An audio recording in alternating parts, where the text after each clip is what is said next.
الرجیم۔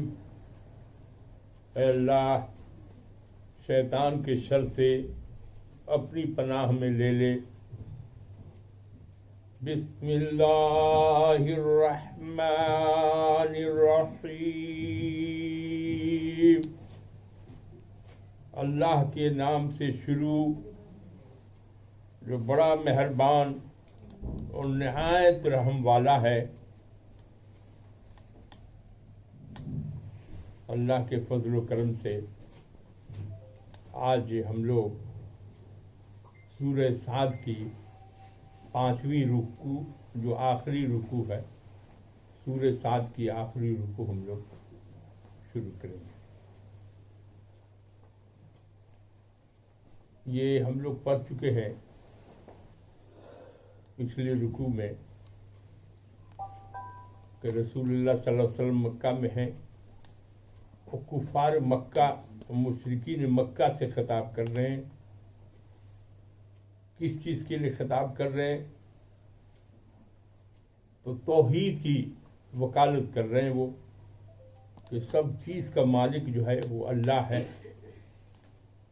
اور اللہ ہی سب کچھ ہے، وہی زندگی دیتا ہے، وہی موت دیتا ہے، سب کچھ وہی ہے۔ اور اپنے بارے میں بتاتے ہیں کہ میں اللہ کا پیغمبر ہوں، اور قرآن نازل ہوا ہے، اور یہ کہتے ہیں قرآن آسمانی کتاب ہے، اللہ کی طرف سے نازل ہوا ہے۔ لیکن جو مشرکین مکہ ہے یا کفار مکہ ہے، ان کی تعداد زیادہ ہے، وہ زبردست ہیں وہاں،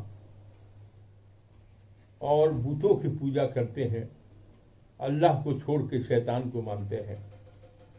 اور کچھ لوگ ہیں اس میں جو اللہ کو بھی مانتے ہیں اور پھر اس کو بھی بت پر بھی یقین رکھتے ہیں، تو مشرک کہلاتے ہیں کہ اللہ کو بھی ماننا اور اللہ کو چھوڑ کے بھی دوسرے کو ماننا کہ ویسے ہی ہے، تو وہی شرک ہو جاتا ہے، اسی کو مشرک بولتے ہیں۔ تو کفار و مشرکین سے خطاب ہو رہا ہے، طرح طرح سے ان کو سمجھایا جا رہا ہے، لیکن وہ نہ اللہ کو مان رہے ہیں اور نہ اللہ کے رسول کو مان رہے ہیں، اور نہ جو اللہ کی کتاب ہے قرآن نے اس کو مان رہے ہیں، دونوں میں سے کسی کو مان نہیں ہے۔ اللہ کے رسول کو کہنا ہے کہ یہ ساحر ہے، یہ مجنون ہے، اس نے قرآن خود گڑھ لیا ہے، اور ان کا طرح طرح سے وہ اذیت پہنچا رہے ہیں اللہ کے رسول کو، اور اللہ کی بات کو مان نہیں رہے ہیں۔ یہ آیت جو یہاں شروع ہو رہی ہے، اس میں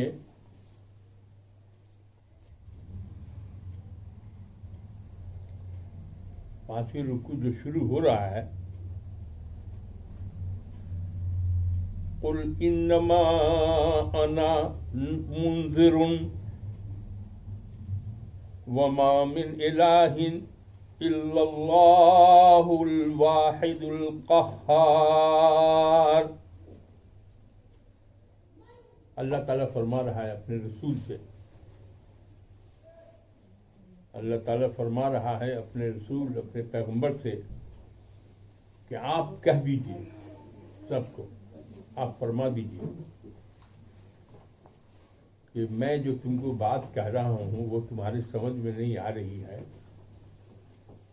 میں نہ شاعر ہوں، نہ مجنون ہوں، نہ کاہن ہوں، نہ کوئی غلط بات کہہ رہا ہوں، میں حق بات کہہ رہا ہوں،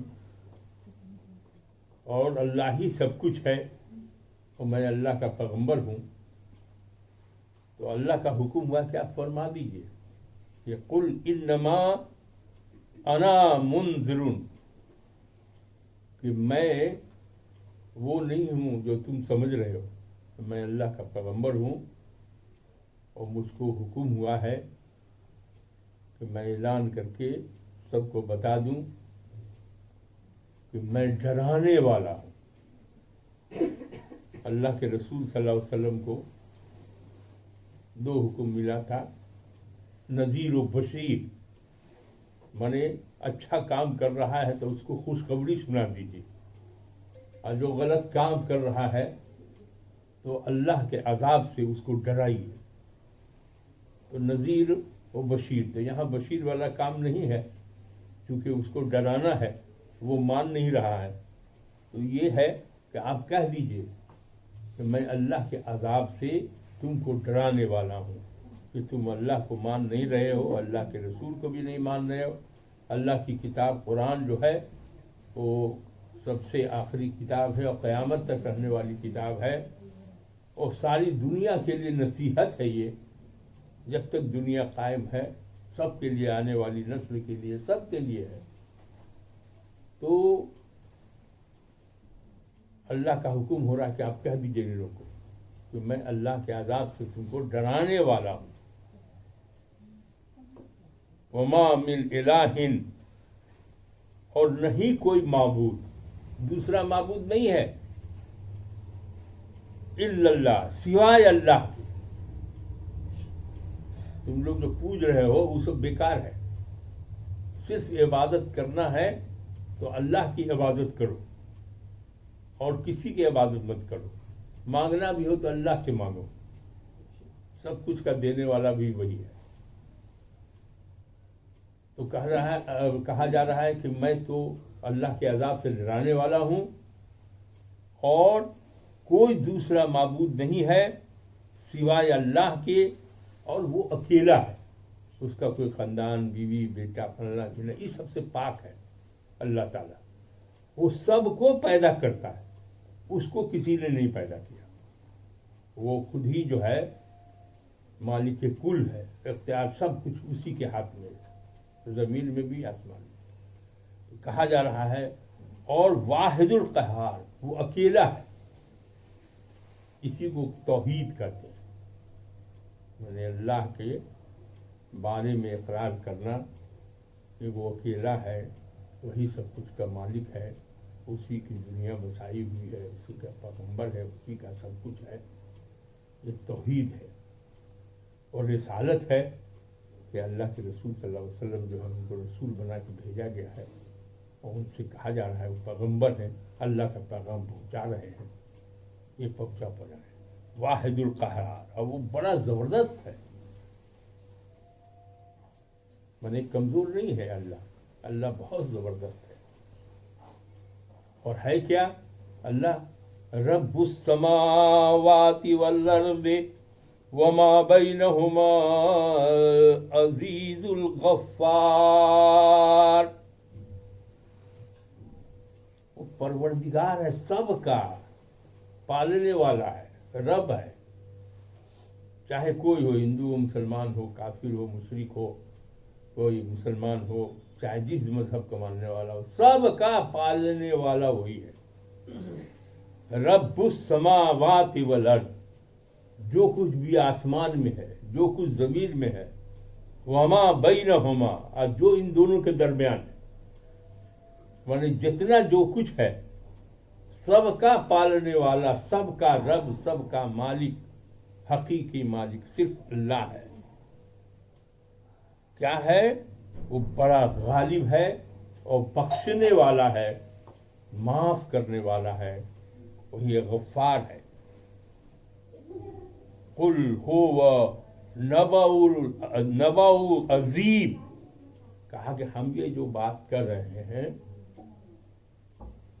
یہ بڑی خبر ہے تمہارے لیے، کہ اللہ تعالیٰ، اور بھی آگے بات ہے وہ سب آئے گا، کہ یہ ہم کو نہیں، تم جو پوچھ رہے ہو پوجا، یہ سب چھوڑو، بتوں کی پوجا کو چھوڑو، اللہ کو چھوڑ کے دوسرے کی عبادت مت مانگو، اللہ کو چھوڑ کے دوسرے سے مت مانگو، اور عبادت بھی مت کرو. اور عبادت کرنا ہے تو صرف اللہ کی کرو، اور اللہ ہی سب کچھ ہے، زمین میں، آسمان میں، جو ممکن دنیا میں، سب کا مالک وہی ہے. کہا کہ یہ تمہارے لیے ایک بہت بڑی نئی خبر ہے، اور میں اللہ کا رسول ہوں. اب اس میں ہے کہ اب وہ رسالت کو ماننے کو، رسول کو ماننے کو تیار نہیں ہے. اب رسول دلیل دے رہے ہیں، اللہ تعالیٰ دلیل دے رہا ہے رسول کی طرف سے. کیا دلیل دے رہا ہے؟ انتم عنہ معرضون، یہ سب کچھ اللہ ہے، اور تم کو کوئی خبر بھی نہیں، اور تم اس کو ایک دم بے پرواہ پڑے ہو، تم اپنے جو من میں آ رہا ہے، باپ دادا جو کرتے آ رہے تھے غلط کام، بس وہی کر رہے، اسی میں لگے ہوئے ہو، تم بے پرواہ ہو. ما کان لی من علم بالملاء الاعلی اذ یختصمون. کہتے ہیں ملائے اعلیٰ، کہتے ہیں آسمان میں جو فرشتے ہیں، ملائکہ ہیں، عالم ملائکہ کو ملائے اعلیٰ کہتے ہیں. تو یہ کہتے ہیں ما کان لی من علم، ہم کو تو کچھ خبر نہیں تھی عالم بالا کی، یہ بلند کرد فرشتوں کی، جب وہ آپس میں جھگڑ رہے تھے، باتیں کر رہے تھے، بحث کر رہے تھے. ان یوحا الی الا انما انا نذیر مبین، میری طرف اس کے سوا وحی نہیں کی جاتی کہ میں صاف صاف ڈرانے والا ہوں. مجھ کو تو صرف یہی کہا گیا ہے کہ تم صاف صاف ڈرانے والے ہو اللہ کے عذاب سے لوگوں کو، یہ ہم کو وحی کی گئی ہے. اور یہ کیا چیز کی خبر انہوں نے کہا کہ بڑی خبر ہے؟ کہا کہ ہم تو کہیں گئے نہیں، ہم نے تو دیکھا نہیں. تو آدم علیہ السلام کے پیدائش کا ذکر ہو رہا ہے. اللہ تعالیٰ نے فرشتوں سے کہا کہ میں دنیا میں بشر بنانے والا ہوں. تو فرشتوں نے کہا کہ آپ کس کو پیدا کر رہے ہیں جو جا کے فساد کرے گا، وہاں کریزیاں کرے گا؟ کہا کہ یہ سب خبر جو دی جا رہی ہے ہم کو وحی کے ذریعے دی جا رہی ہے، ہم تو اس وقت موجود نہیں تھے. تو یہ اللہ کے رسول کی رسالت کا ایک ثبوت ہے. ہم رسول ہیں، ہم پر وحی نازل ہوتی ہے، کوئی بھی رسول پر وحی نازل ہوتی ہے. تو جس پر وحی نازل ہوتی ہے وہ پیغمبر اللہ کا ہے. تو انہوں نے کہا کہ ہم کو تو معلوم نہیں تھا، ہم تو تمہارے بیچ میں ہیں، لیکن ہم پر وحی نازل ہوئی ہے کہ اللہ تعالیٰ نے جب فرشتوں سے کہا کہ ہم ایک بشر انسان بنانا چاہتے ہیں، تو فرشتوں نے کہا کہ کس کو پیدا کرنا چاہتا ہے؟ وہ دنیا میں جا کے فساد کرے گا. یہ اللہ تعالیٰ نے کو کہا. تو یہ ہے کہ اس قال ربک للملائکۃ انی خالق بشرا من طین، مٹی سے کہا، فرشتوں کو کہا کہ میں مٹی سے بشر پیدا کرنے والا ہوں، انسان کو پیدا کرنے والا ہوں.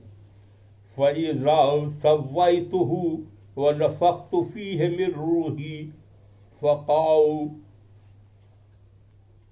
کہا کہ پھر جب میں اسے درست کر دوں اور اس میں اپنی روح پھونک دوں تو تم گر پڑو سجدے میں، لہو ساجدین، اس کے آگے سجدہ کرتے ہوئے تم گر پڑو.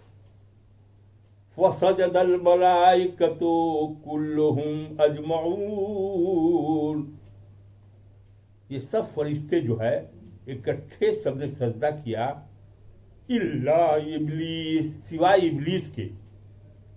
اس نے کیا کیا؟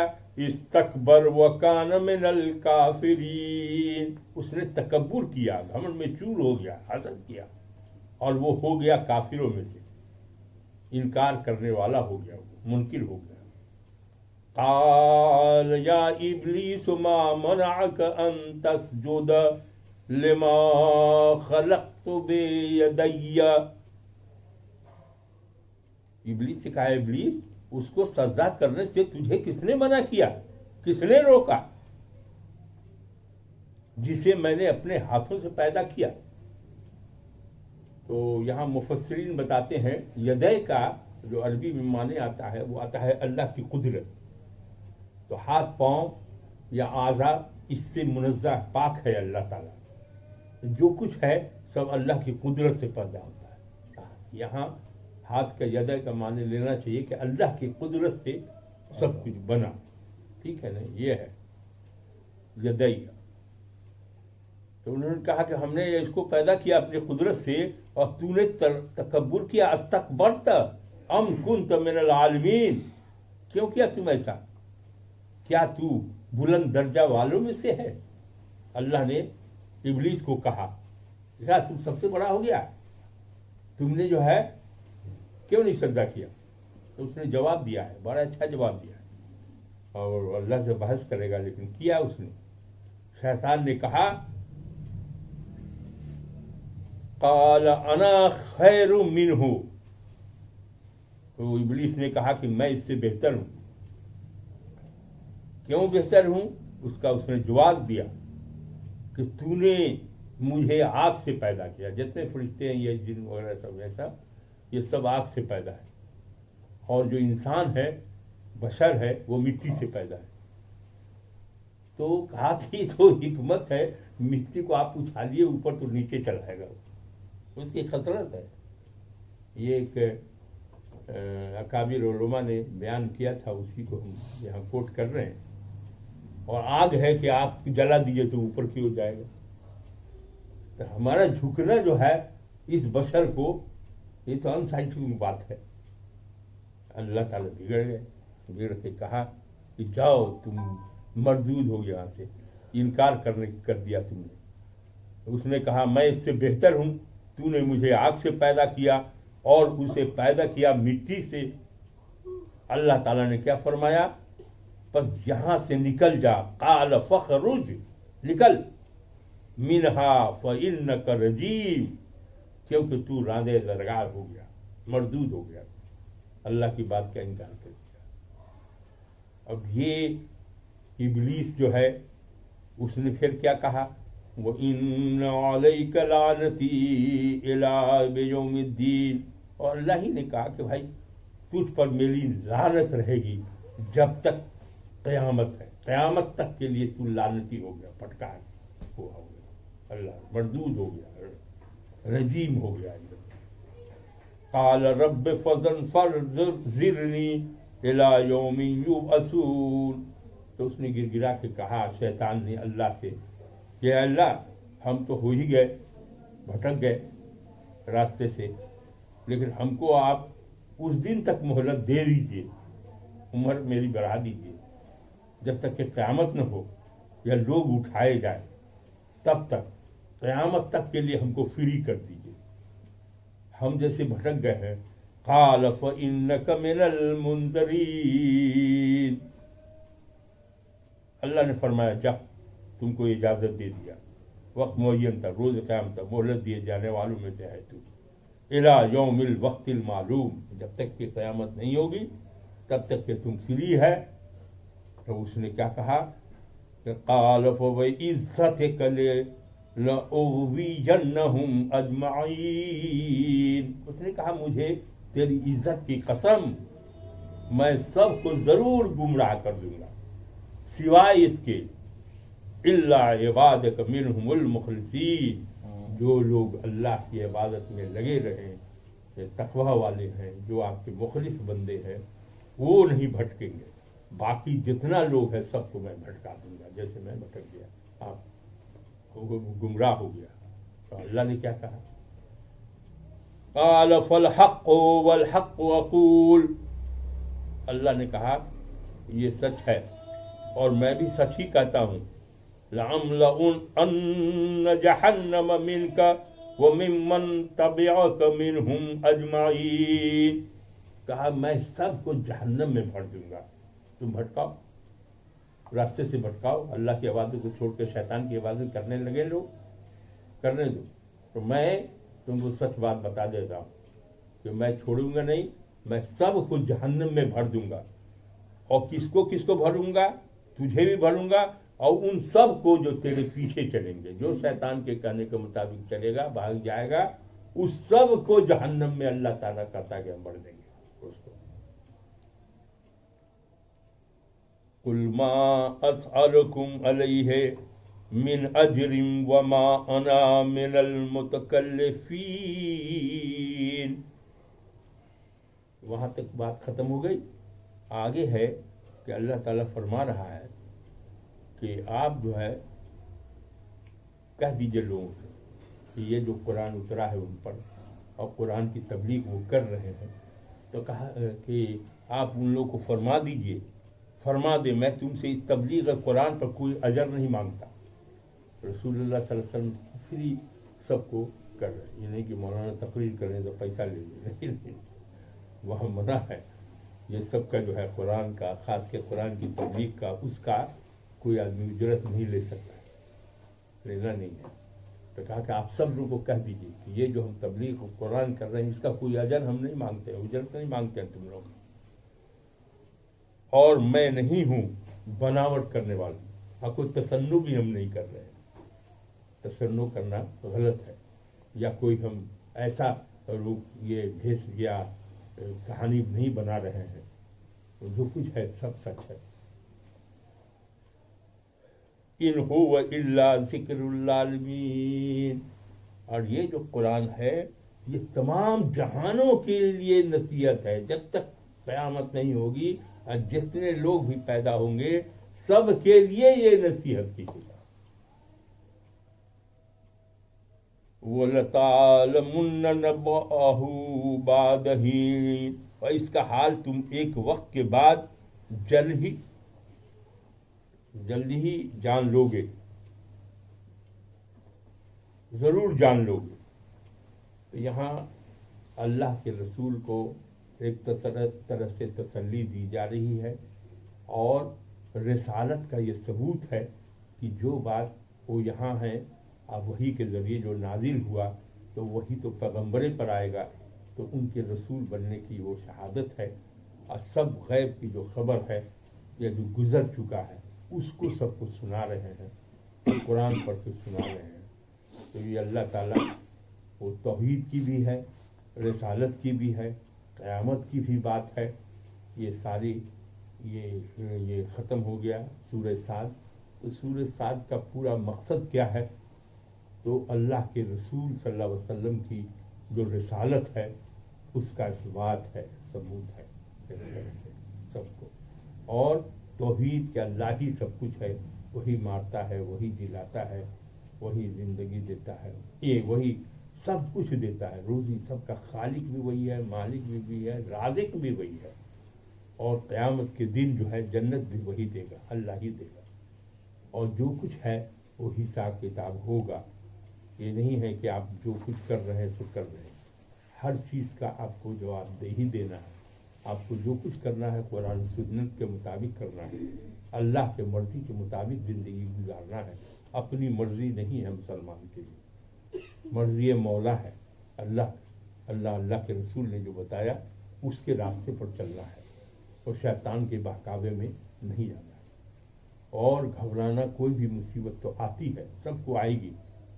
وہ حکم ہے کہ تم صبر کرو اور نماز پڑھو. جب بھی کوئی مصیبت آوے تو صبر کرو اور نماز پڑھو اور اللہ سے مانگو. ان اللہ مع الصابرین, اللہ صابروں کے ساتھ ہے.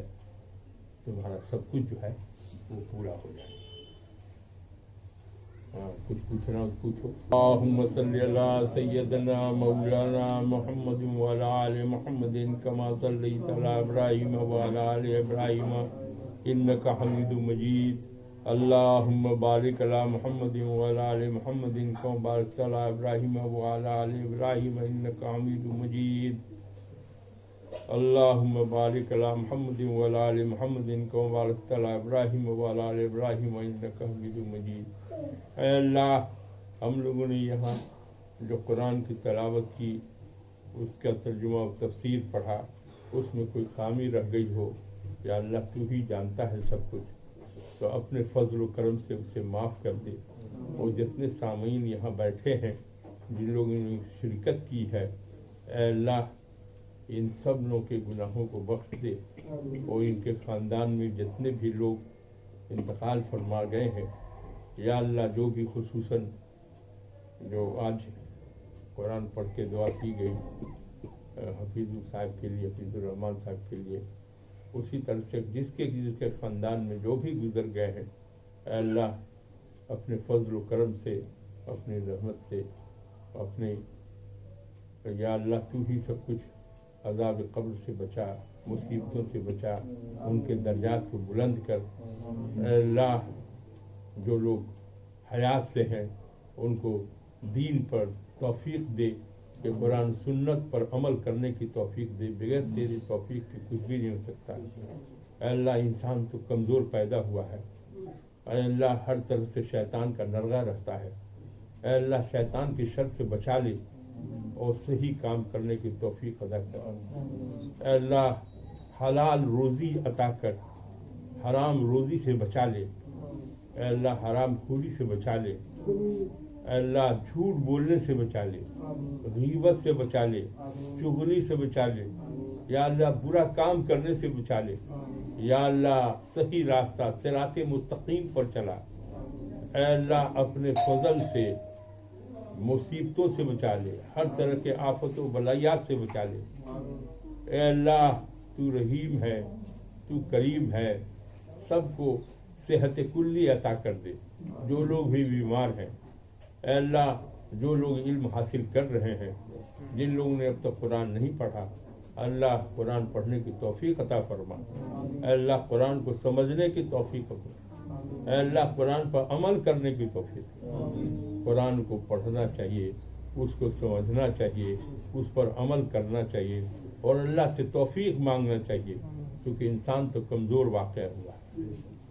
اے اللہ یہ جتنے بھی آنے والی نسل ہے یہ سب پیچھے والی نسل کی کاپی کرتے ہیں کہ ہمارے باپ دادا نے یہ کیا، تو اے اللہ شرمندگی نہ ہو، یہ جو جنریشن ہے اس جنریشن کو قرآن و سنت پر عمل کرنے کی توفیق، اے اللہ ہر گھر میں گانے کی آواز نہ آوے، قرآن کی آواز آوے، مسلمان کا گھر معلوم ہو کہ اللہ کے رسول کی امت رہتی ہے، اس کی پہچان ہے کہ وہ قرآن پڑھے گا، نماز پڑھے گا، اچھا کام کرے گا، برا کام نہیں کرے گا، دھوکہ نہیں دے گا، امانت دار رہے گا، بے ایمانی نہیں کرے گا کسی طرح کا لوگ، تو اللہ کا بندہ اللہ سے مانگے گا اور اللہ کے رسول نے جو کچھ کہا ہے کہ کرو وہ کرے گا، اور جس سے منع کیا ہے اس سے رک جائے گا۔ اے اللہ کو سچا اچھا ہم لوگوں کو سب کو سچا اچھا مسلمان بنا دے۔ ربنا آتنا فی الدنیا حسنۃ وفی الآخرۃ حسنۃ وقنا عذاب النار۔ یا اللہ ہم کو تو مانگنا بھی نہیں آتا، اے اللہ اپنے فضل و کرم سے تو اتنا دے جو دنیا بھی سنور جائے اور آخرت بھی سنور جائے۔ اے اللہ تو رحیم ہے، تو کریم ہے، سب کو صحت کلی عطا فرما۔ اے اللہ سبحان ربک رب العزت عما یصفون وسلام علی المرسلین والحمد للہ رب العالمین۔ حق لا الہ الا اللہ۔